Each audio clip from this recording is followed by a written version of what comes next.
va a usar esta palabra en Hechos. Todavía es más importante para nosotros Hechos, porque ese es el libro que registra esta palabra del rito de Moisés. Hechos 6:14.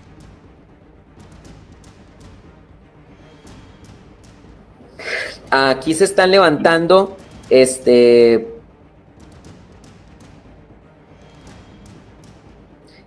aquí se está hablando de falsos testigos contra Esteban y dicen así: porque lo hemos oído diciendo que este Jesús, el Nazareno, destruirá este lugar, o sea, el templo, y cambiará las costumbres que nos transmitió ¿quién? Moisés. No dice los ancianos, Moisés. Entonces, ¿aquí qué se refiere la palabra costumbre? Los mandamientos escritos de Moisés, porque así lo dice claramente. Costumbres que nos transmitió Moisés, no dicen los ancianos. Correcto. Luego de escuchar la interpretación del pastor Alpiza respecto al término griego etos en Hechos 6:14, vamos entonces a presentar la evidencia en contra de esa interpretación. Primero, comenzar diciendo que desde el verso 11 se dice así: entonces en secreto persuadieron a algunos hombres para que dijeran, le hemos oído hablar palabras blasfemas contra Moisés y contra Dios. Por eso vemos a Esteban, como se le acusa de blasfemar contra Moisés, que sería la ley, y también contra el Eterno, lo vemos explayarse tocante a este tema en Hechos 7, desde el verso 2 hasta el 32, donde inicia con el llamado a Abraham, pasa por el pacto de la circuncisión, sobre el cual debemos mencionar que no emite ningún juicio negativo, habla de los patriarcas y el llamado de Moisés. En el verso 38 de este discurso, a través del cual Esteban da respuesta a la pregunta del sumo sacerdote si las acusaciones en su contra son ciertas o no, Esteban deja más que claro que no blasfema contra la ley, pues la llama palabras de vida, las cuales fueron entregadas a Moisés para transmitirlas a vosotros. Dentro del Nuevo Testamento hay 3 menciones más a estas palabras de vida. Una la tenemos en Romanos, la otra está en Hebreos 5, y también primera o segunda de Pedro, no recuerdo exactamente si es primera o segunda de Pedro, que también tenemos la mención a las palabras de vida.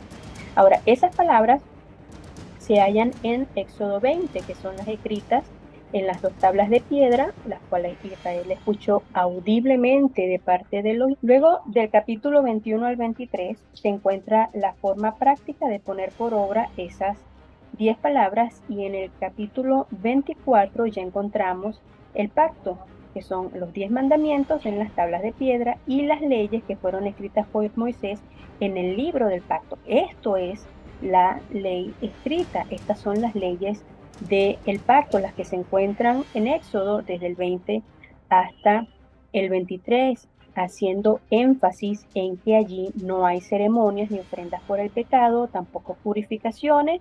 Eso lo vamos a confirmar ahorita por lo que dice el profeta Jeremías, pero yo quiero mostrarles, para que no quede dudas, de qué es lo que contiene las leyes del pacto y estas leyes escritas.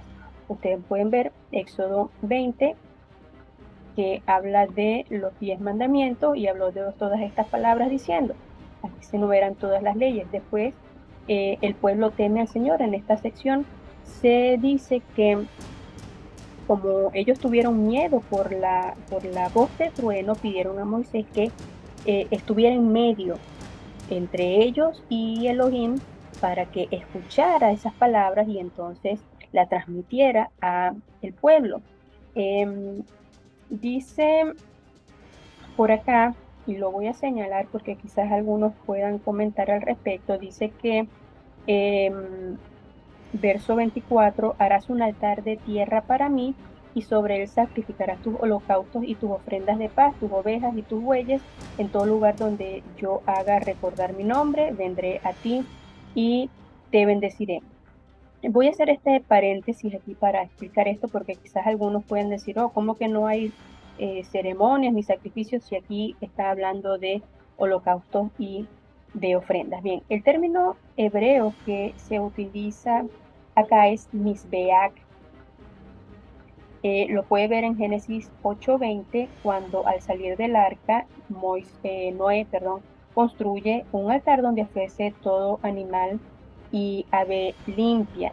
La raíz de este término, que se traduce holocaustos, es sabak, que significa matadero para el sacrificio. En Génesis 31:54 vemos el uso de este término, donde dice que Jacob ofreció sacrificio en el monte y llamó a sus parientes a comer y pasaron la noche en el monte. También en Éxodo 18:12 encuentra el mismo término y dice, y Jetro, suegro de Moisés, tomó un holocausto y sacrificios para Dios, y Aarón vino con todos los ancianos de Israel a comer con el suegro de Moisés delante de Dios. El altar de piedra es entonces para el sacrificio de animales, pero para el consumo. Y vimos que la intención, como dice en esos versos, es común en esos versos, ¿verdad? Es comer delante de Elohim, además de la comunión entre los hermanos.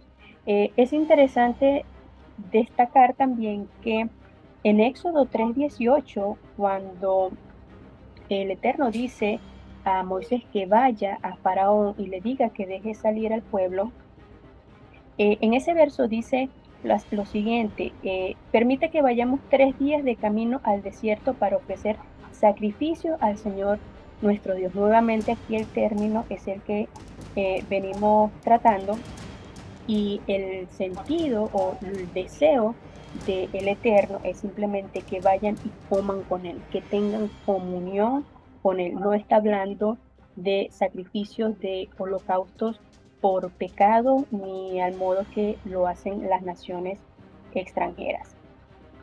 Aparte, cuando habla de las ofrendas, acá el término es olá, y olá es simplemente algo que sube. También en Génesis 8:21 podemos encontrar que dice que después que Noé ofrece ese holocausto sabak, que es el término anterior, el Eterno percibió el aroma agradable que ofrecía Noé. Esto es hola, ese aroma que subió hasta la presencia del Eterno. Entonces, luego ven que habla de las ovejas y de los bueyes. Fíjense que son animales limpios, que, repito, son animales para ser sacrificados para el consumo.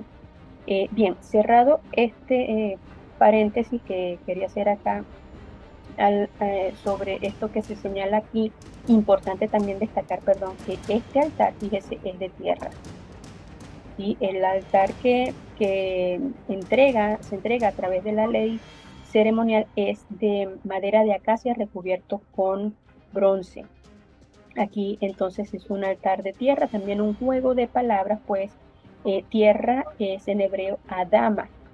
El nombre del primer hombre es Adán. Puede ver el juego de palabras. La idea es que el hombre mismo sea un altar para el Eterno. Ahora sí, cerramos el paréntesis y vamos a ver entonces qué es lo que contempla las leyes del pacto. Ya vimos acá los 10 mandamientos. Quedamos que Moisés sube, y eso lo puede ver en Deuteronomio.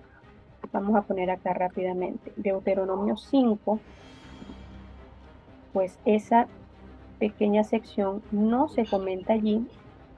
Quiero que ustedes la vean también porque este es paralelo. Dice en Deuteronomio 5, aquí viene hablando, perdón, de los 10 mandamientos, ¿ok? Pueden verlo desde el capítulo 2, 3, desde el 6, ¿ok? Los 10 mandamientos.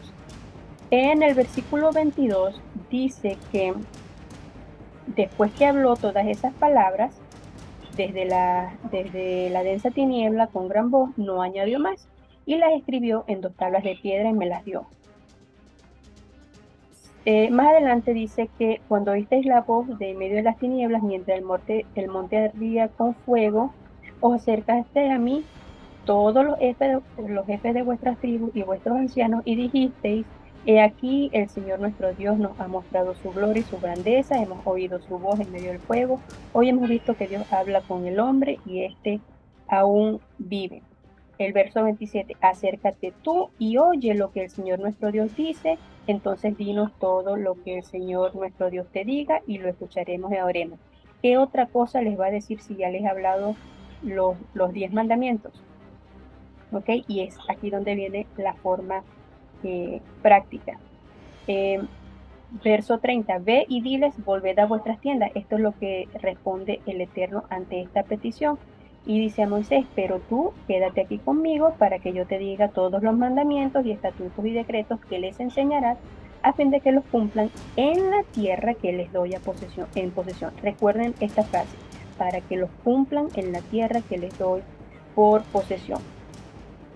Seguidamente, aquí ya no hallamos esas leyes, ¿ok? Sino la instrucción de perseverar en los mandamientos, pero en, en Éxodo, en Éxodo 20, ¿ok? Que sería el paralelo a lo que acabamos de leer en Deuteronomio 5. Éxodo 20 sigue con el capítulo 21, donde podemos ver leyes sobre la esclavitud.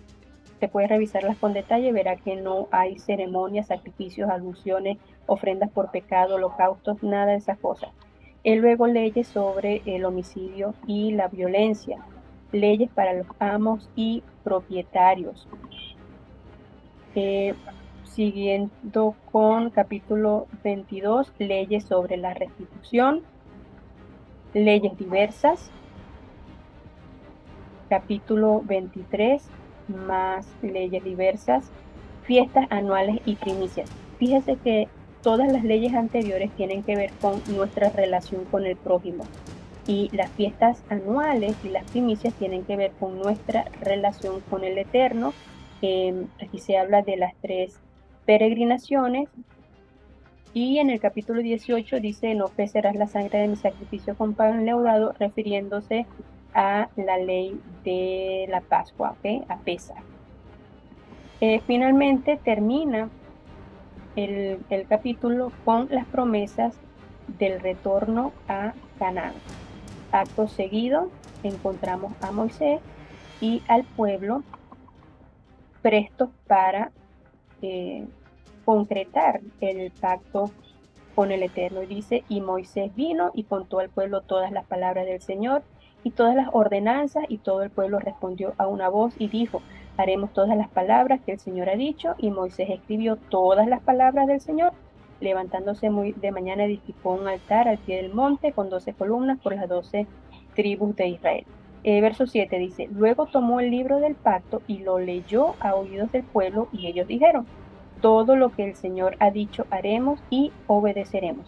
¿Qué está en este libro del pacto? Todo lo que antes hemos visto. Repito, ¿dónde están las ceremonias, las abluciones, las purificaciones, todo lo concerniente a lo que se conoce como la ley ceremonial? No está dentro de las leyes del pacto, y esto tiene que quedar totalmente claro. Mezclar ambas cosas es un acto de ignorancia. ¿Ok? Retomamos entonces la lectura anterior.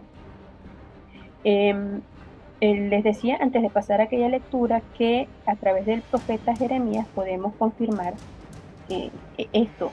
Jeremías en el capítulo 7 del versículo 21 al 26 deja claro que cuando el Eterno llamó a Israel, estando Israel en Egipto, no lo hace para que escuchen su voz. ¿Cuál voz? La que les habló en el monte ordenándole mandamientos, entregando mandamientos, y no para que le hagan sacrificio o le presenten ofrendas. Bien, volviendo a Hechos capítulo 6, vamos con el versículo 13 que dice, y presentaron testigos falsos que dijeron, este hombre continuamente habla en contra de este lugar santo y de la ley, porque le hemos oído decir que este Nazareno Jesús destruirá este lugar y cambiará las tradiciones, etos que Moisés nos legó. ¿Qué dice el pastor Alpiza? Bueno, para él está muy claro que la ley de la que se habla aquí, el versículo 13, son las tradiciones de Moisés, en lo cual coincidimos. Sin embargo, hay algunas diferencias y hay algo que el pastor se le escapa, y es lo que vamos a atacar ahora. ¿Ok? En el capítulo 7, les dije también antes que es toda la respuesta de Esteban ante la pregunta del sumo sacerdote, ¿es esto así?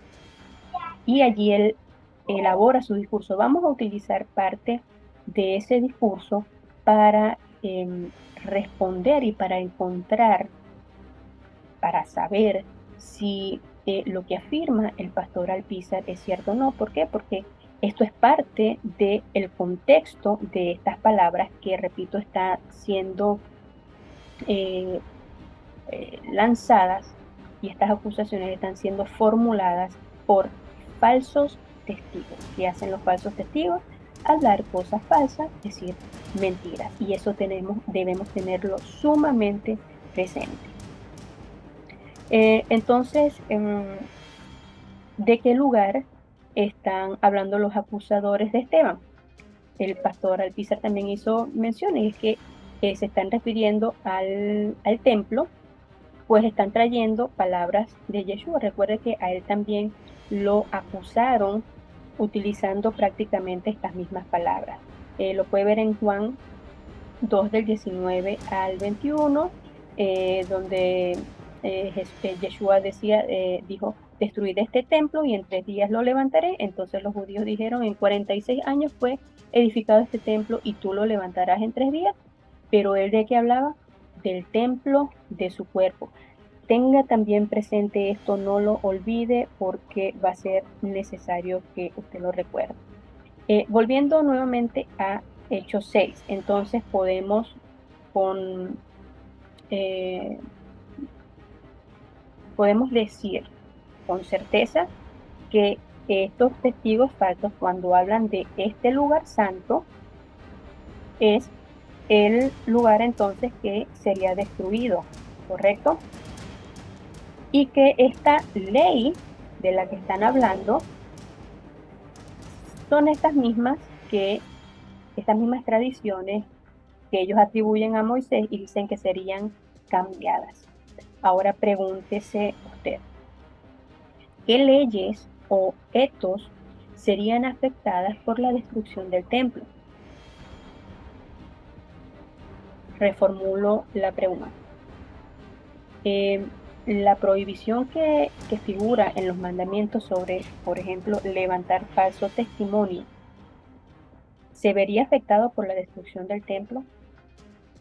El mandamiento de la honra a los padres, del Shabbat, de no tener otros dioses delante de Elohim, ¿se verían afectados por la destrucción del templo? Absolutamente no.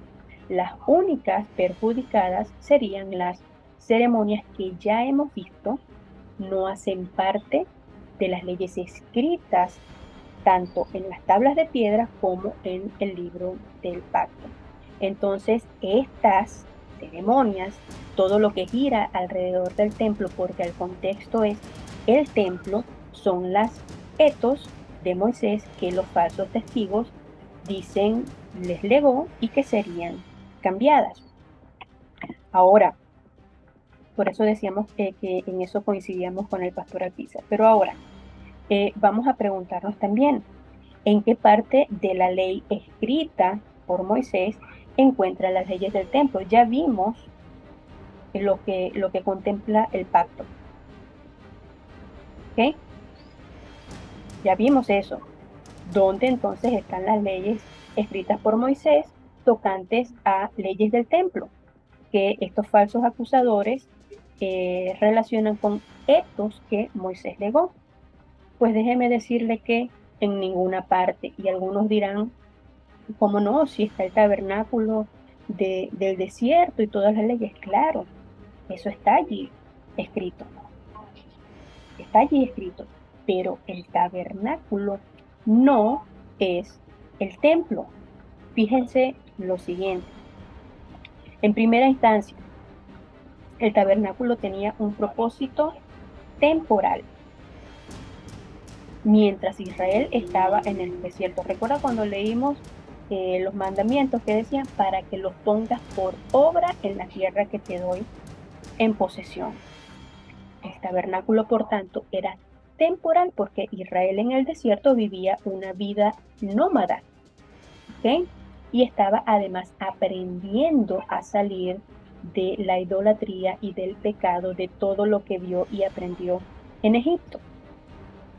En segunda instancia, el tabernáculo fue construido según la imagen de lo que Elohim mostró a Moisés. Vemos que en el discurso de Esteban que usted encuentra en el capítulo 7 del libro de los Hechos, versículo 44, Esteban hace referencia a esto. ¿Ok? En tercera instancia, el Eterno dio todas las indicaciones respecto a ese lugar, las dimensiones, los utensilios, los materiales a utilizar, todo, absolutamente todo.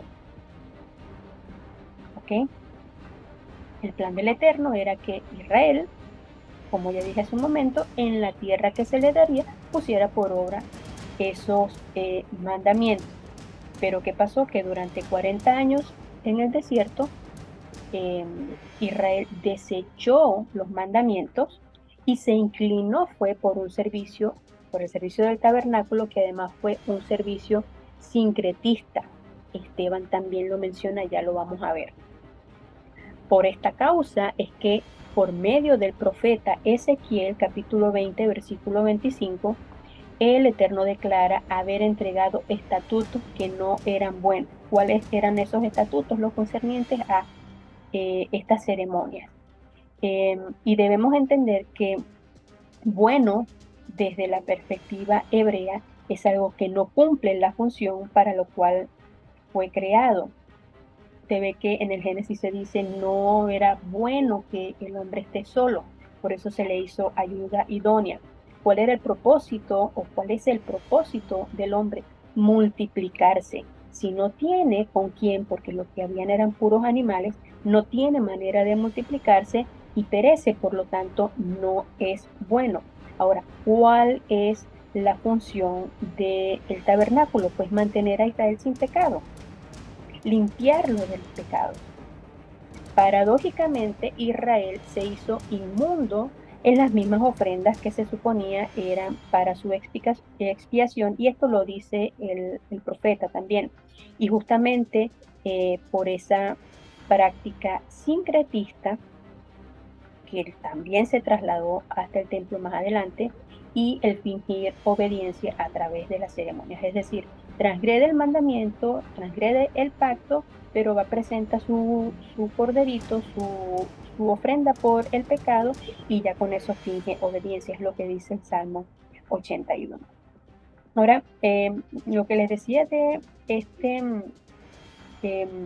culto sincretista en el tabernáculo, y por lo cual se consideran que estas leyes no eran buenas. Fíjense que Esteban lo confirma, miren lo que dice, Hechos 7, versículo, comenzando el versículo 41 hasta el 43. En aquellos días hicieron un becerro y ofrecieron sacrificio al ídolo y se regocijaban en las obras de sus manos. Tenga presente, por favor, también esta frase, en las obras de sus manos. Pero Dios se apartó de ellos y los entregó para que sirvieran al ejército del cielo, como está escrito en el libro de los profetas. ¿Acaso fue a mí a quien ofrecisteis víctimas y sacrificios en el desierto por 40 años, casa de Israel? También llevasteis el tabernáculo de Moloch y la estrella del dios Renfán, las imágenes que hicisteis para adorarlas. Yo también os deportaré más allá de Babilonia. Está totalmente claro lo que sucedió con ese tabernáculo. Ahora vamos a comparar. el tabernáculo con el templo. Y vamos a ver que Esteban en su discurso también hace mención a este templo de Salomón. Vamos a ir por partes. Inicialmente, ¿qué podemos decir del templo? Que no fue una petición hecha por Elohim. En Primera de Crónicas 17:6, después que David le manifiesta al profeta Natán que tiene el deseo de construir casa para Elohim, porque él tiene su morada y Elohim no la tiene, y fíjese lo que le responde el Eterno a través del profeta. En todos los lugares donde he andado con todo Israel, he hablado alguna palabra con alguno de los jueces de Israel, a quienes mandé apacentar a mi pueblo, diciendo, ¿por qué no me habéis edificado una casa de cedro? El Eterno no quiere casa. Él no pidió casa con un edificio, una estructura física. Ahora, ¿qué dice Esteban respecto a esto? En el capítulo 7, versículo 14. Y David halló gracia delante de Dios y pidió el favor de hallar una morada para el Dios de Jacob, como acabamos de leer y les acabo de comentar. Verso 47. Pero fue Salomón quien le edificó una casa. Sin embargo, el Altísimo no habita en casas hechas por manos de hombres. Usted recuerda lo que pasó con los ídolos que hicieron en el desierto. Eran qué cosas, obras de sus manos. Aquí la referencia no es tanto al hecho de construir algo, sino algo ajustado a sus deseos, algo con las manos físicamente, algo físico, sino algo ajustado a sus deseos, a sus placeres, a sus vanidades, y no conforme a Elohim. De hecho, en Hechos, y tengo por acá la referencia, en Hechos 17:24, el apóstol Pablo le dice esto mismo a, a los atenienses, que Dios no habita en templos construidos por hombres. Vamos a ver en un momento la referencia en Marcos 15:57-58. Continuando con el discurso de Esteban respecto a el deseo de David de construir la casa, dice, continúa Esteban, versículo 49, como dice el profeta, el cielo es mi trono y la tierra el estrado de mis pies. ¿Qué casa me edificaréis? Dice el Señor. ¿O cuál es el lugar de mi reposo? ¿No fue mi mano la que hizo todas estas cosas? Eh, perdón. Revisando entonces el discurso de Esteban desde los términos griegos que son muy explícitos, nos permiten ver cosas que a través de las traducciones no.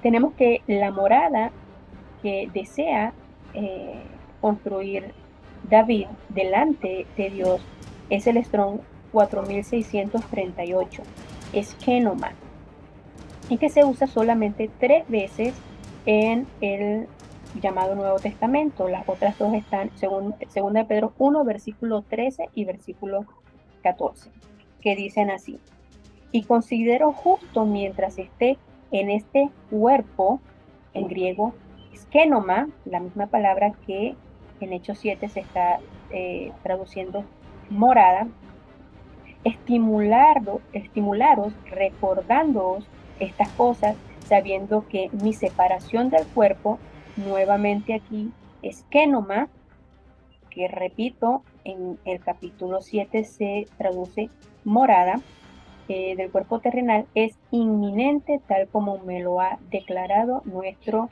Señor Jesucristo. Todavía tocante a lo que está sucediendo con la construcción del templo de Salomón. El versículo 6 del capítulo 28 de Primera de Crónicas dice, y él me dijo, refiriéndose al Eterno, tu hijo Salomón es quien edificará mi casa y mis atrios, porque lo he escogido por hijo mío y yo le seré por padre. Estableceré su reino para siempre si se mantiene firme en cumplir mis mandamientos y mis ordenanzas como en este día.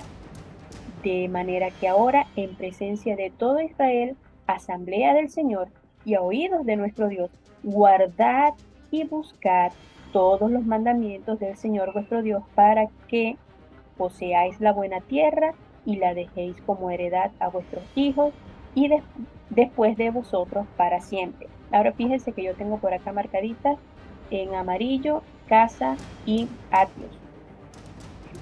Casa en el Strong podemos ver que es el 1004. En hebreo es Valle. Podemos ver ese término en Génesis 7:1.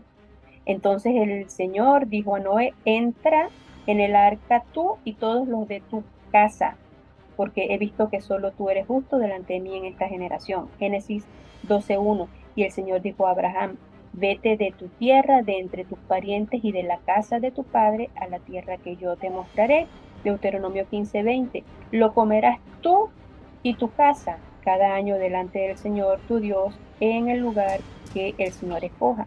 El término casa aparece 2056 veces, no conectado con una estructura física, sino con la idea de un linaje, de una familia, de una tribu. ¿Okay? Ya vamos coincidiendo también con lo que desde el griego y en el discurso de Esteban se traduce morada, pero que trata de el cuerpo mismo. Seguimos. Ahora, el Eterno también dice que Salomón construiría los atrios, que es en griego, no, perdón, en hebreo, katzer, que se traduce patio, aldea, atrio en relación, sobre todo cuando se usa, cuando se está hablando del tabernáculo. Pero fíjense la primera mención de este término en Génesis 25:16. Importante entender la primera mención porque ella es la que nos va a marcar la pauta respecto a cómo debemos interpretar el término.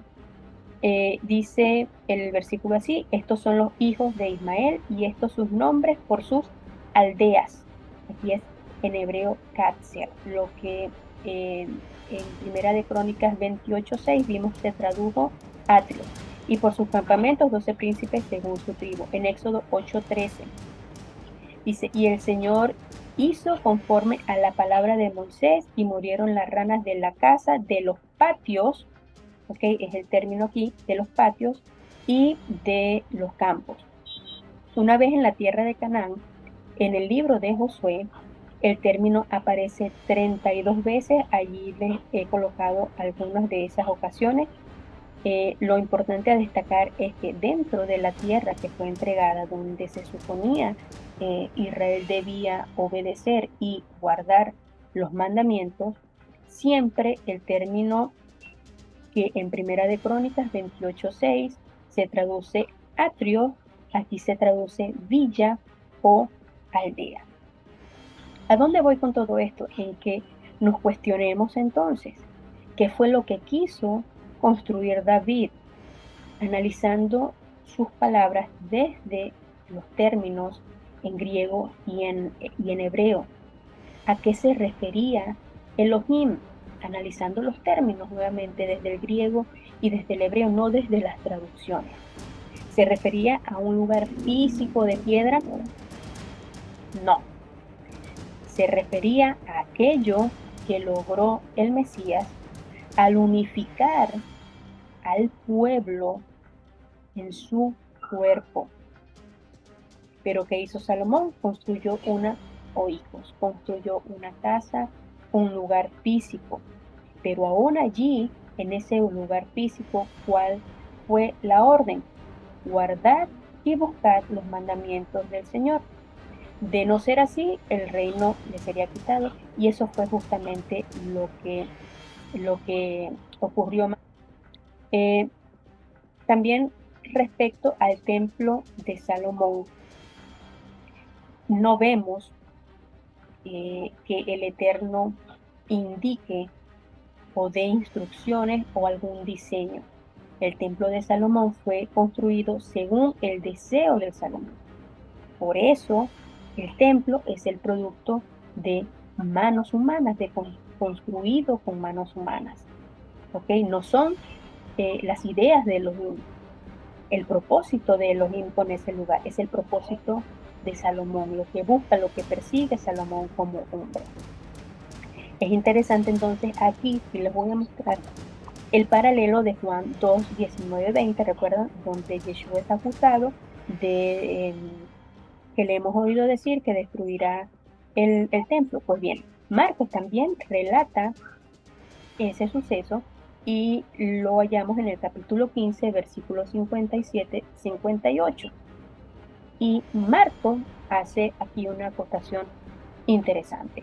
Y dice, y algunos levantándose daban falso testimonio contra él diciendo, nosotros le hemos oído decir, yo destruiré este templo hecho por manos. Repito, hecho por manos. Y lo, en 3 días edificaré otro no hecho por manos. Lo ve en la acusación contra Yeshua, la misma que se hace contra Esteban, sale a relucir el carácter humano del templo que en aquel entonces estaba en pie. ¿Ok? Seguimos, para que sigamos comprobando por qué el templo y el tabernáculo no son los mismos. Tenemos también que en Primera de Crónicas 24:3, y lo mostramos cuando analizamos el término etos, que figura en Lucas capítulo 1, versículo 9, que habla sobre la costumbre del sacerdocio. Allí hablamos sobre las divisiones que hace David precisamente por la construcción que hace Salomón del templo. Allí él establece las divisiones para el servicio sacerdotal. ¿Quién lo hace? David. Esto no es instrucción del Eterno.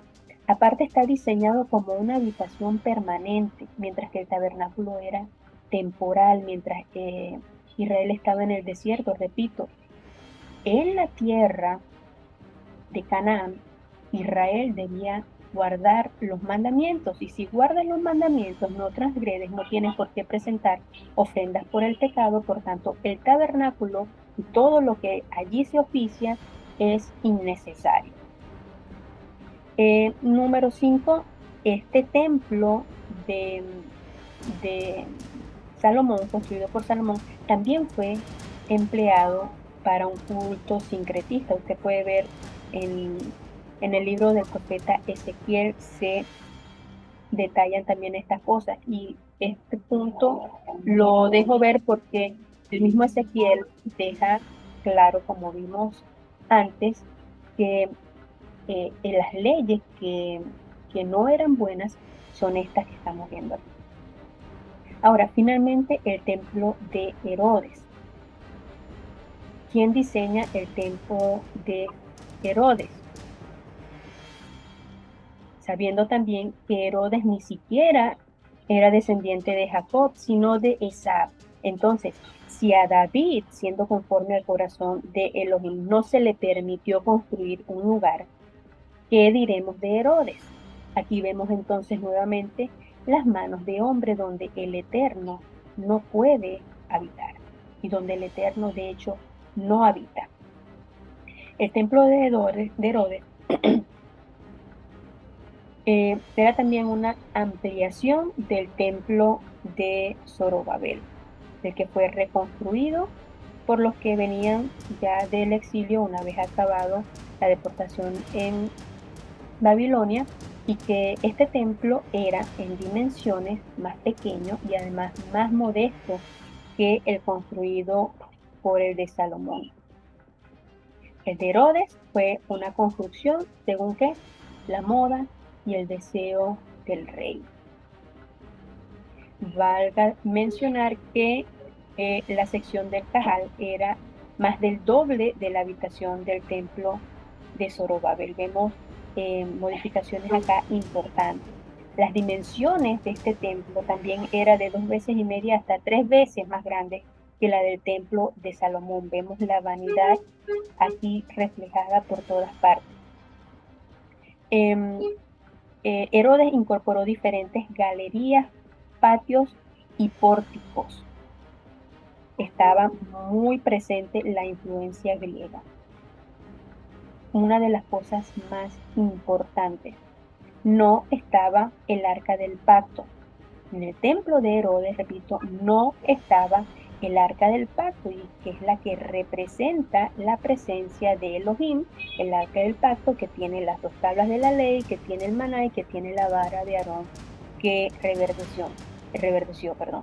Pero que sí estaba presente en el templo de Herodes, y dice Josefo que causó la furia y la indignación de muchos judíos, pero aún así iban allí y ofrecían sus cosas. Que estaba presente allí una colosal águila dorada, símbolo de Roma. Entonces, ¿qué era realmente este templo?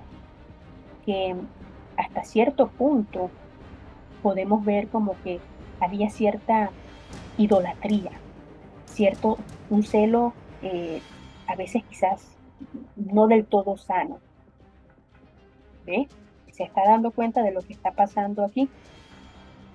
Eh, Según segunda de Macabeos capítulo 2, que los primeros versos 1-4, se dice que Jeremías escondió el arca en una cueva antes que llegaran los babilonios.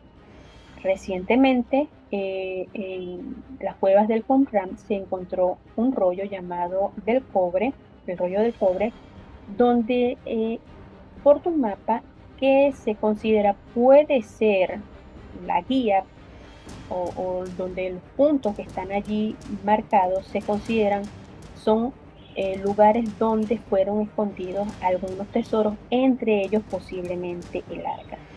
Sin embargo, hasta ahora nadie ha podido ubicar geográficamente esos sitios marcados. Siguiendo con algunos detalles sobre el templo de Herodes, para que comprobemos que esa construcción de piedra hecha por manos humanas de ninguna manera es el tabernáculo. Por tanto no se puede aplicar las leyes del tabernáculo, decir que las leyes que regían ese templo son mandamientos escritos. Tenemos que, como número 7, allí permanecían las órdenes sacerdotales agrupadas por David, que recordemos, no son eh, unas divisiones que provengan de una orden del Eterno. Y número 8, se introdujo para ese tiempo una serie de costumbres o leyes humanas que se volvieron cargas para el pueblo. Como lo ceremonial era tan importante, surgieron entonces cualquier cantidad de halajás, de costumbres, también por causa de la situación vivida en el siglo II antes de la era común, con Antíoco, con las profanaciones del templo. Debemos decir que sí.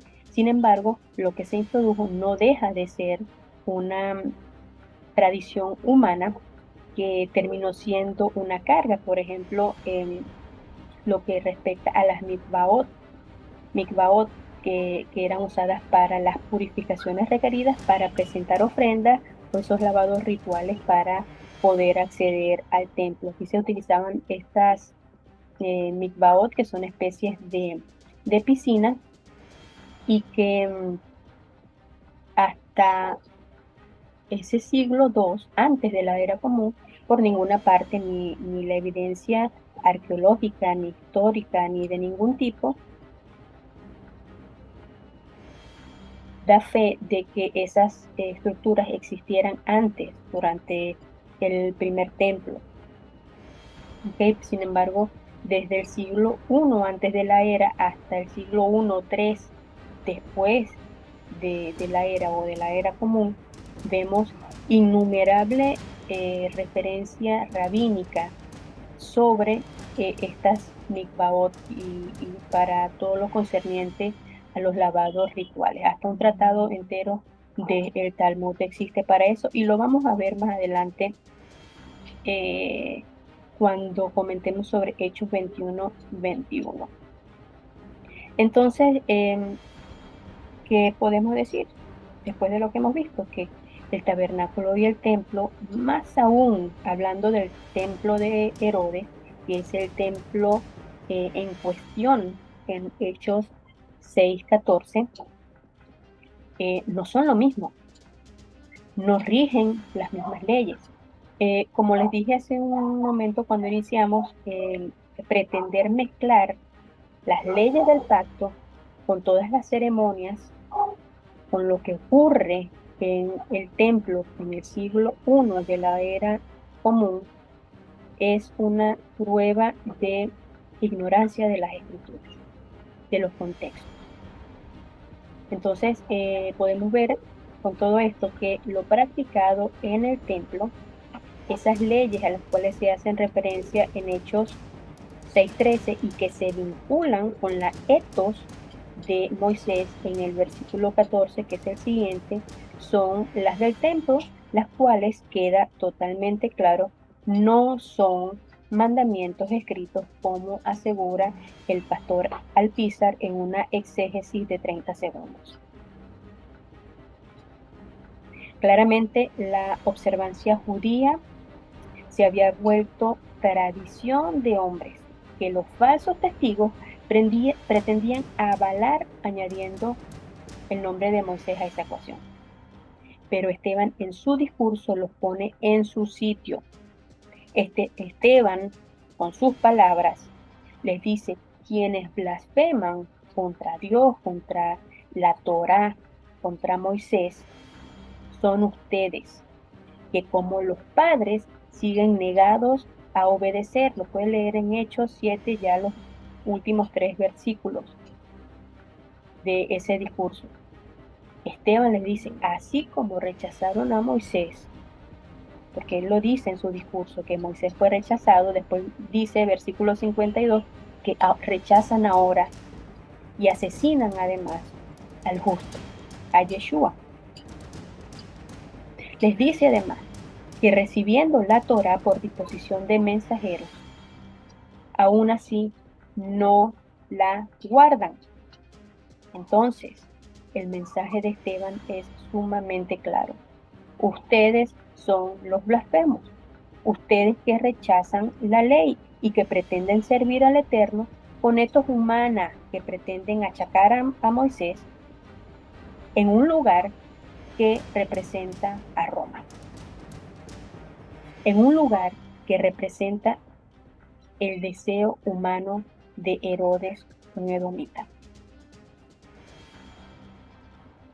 La etos que quieren falsamente atribuir a Moisés es la del templo, la única que sería o que podría ser cambiada, mudada, si el lugar físico faltare. Después de esto que hemos presentado, usted saque sus propias conclusiones. Señor Alpizar, sea serio, sea responsable.